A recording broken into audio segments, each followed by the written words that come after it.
Is the Iran ceasefire quietly turning into a high-stakes waiting game where time, not force, decides the outcome? Or is Washington finally forcing Tehran into a corner it can't delay its way out of? Now, what's unfolding right now is not a traditional negotiation in the normal sense. It's a prolonged, strategic pause where every extra week changes the political temperature in Washington, shifts energy market, and tests how both sides can sustain pressure without breaking. Now, on paper, it looks like diplomacy. In reality, it looks more like a contest of endurance where one side is betting on delay and the other is trying to force a decision. General Jack Keane argues that Iran's approach is not built around reaching a deal quickly, but around stretching the process as far as possible. The logic is simple. The longer this drags on, the more political and economic pressure builds inside the United States, especially as domestic priorities and the election dynamics start to dominate decision-making. We're 6 weeks in, to the ceasefire, which was supposed to only last for 2 weeks, and that was the deadline, and the Straits of Hormuz was supposed to be opened, and obviously that hasn't taken place.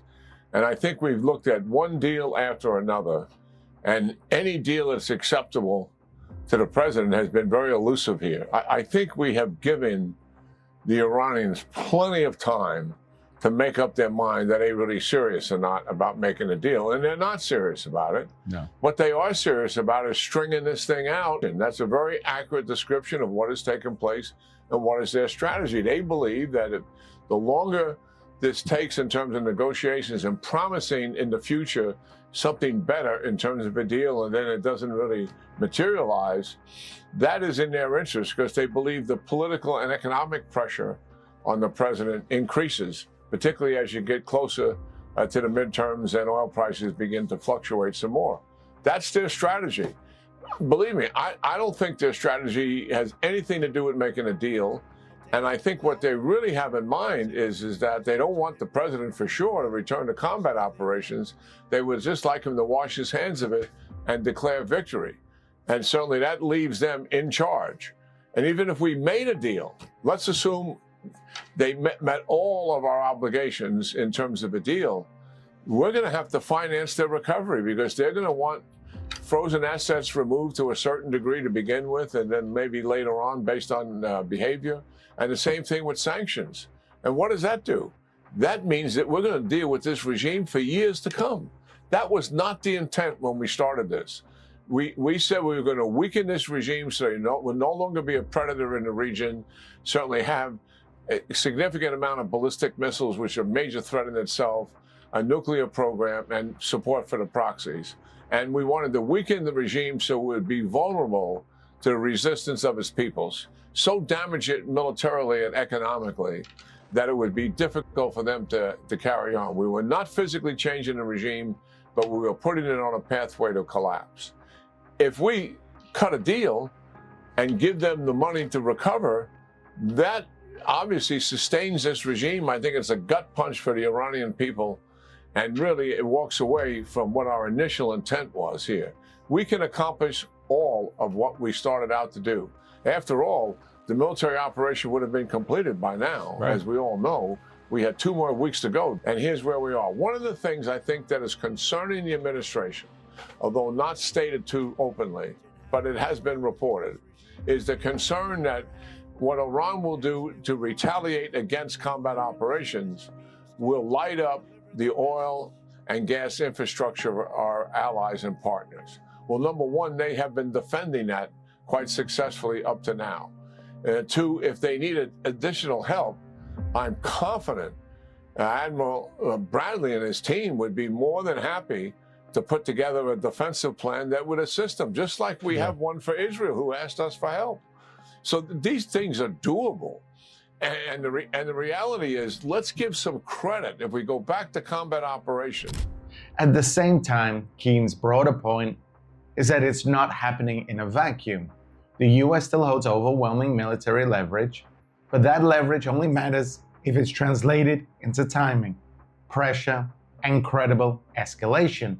Now, that creates a narrow window where diplomacy, deterrence, and domestic politics all collide.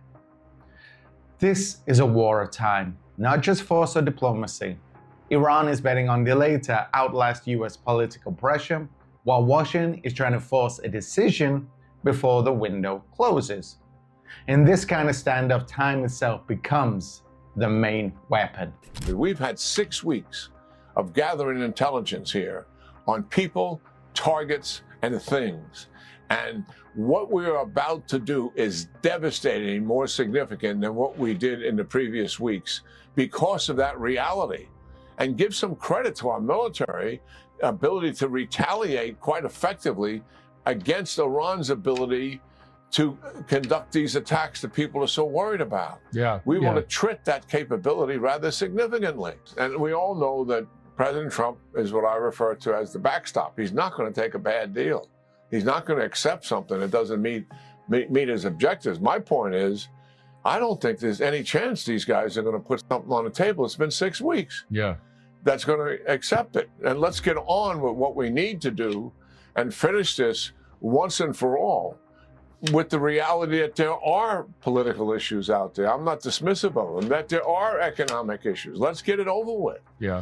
So we can get the oil prices back down and take some of the pressure off politically. Well, they're full of bluster, and they have been, prior to the initiation of conflict, during the initiation of conflict, and now while we're in the ceasefire stage. This is who they are. They exaggerate their capabilities. They threaten and cajole, and they think we're going to take a knee as a result of it. I mean, we see right through this. This has been the history of the regime. Iran has limited capability right now as we speak. And that's the reality of it. And certainly we're on our guard here in the United States, and so are other countries who are involved as well. And our FBI and our counterintelligence networks, I mean, we have our antenna up. They want to protect the American people. And certainly the same thing goes for wherever our bases are, particularly those in the region or very close to the region. I'm talking about embassies as well as bases. So yes, our antenna is up, and we're capable of protecting our people.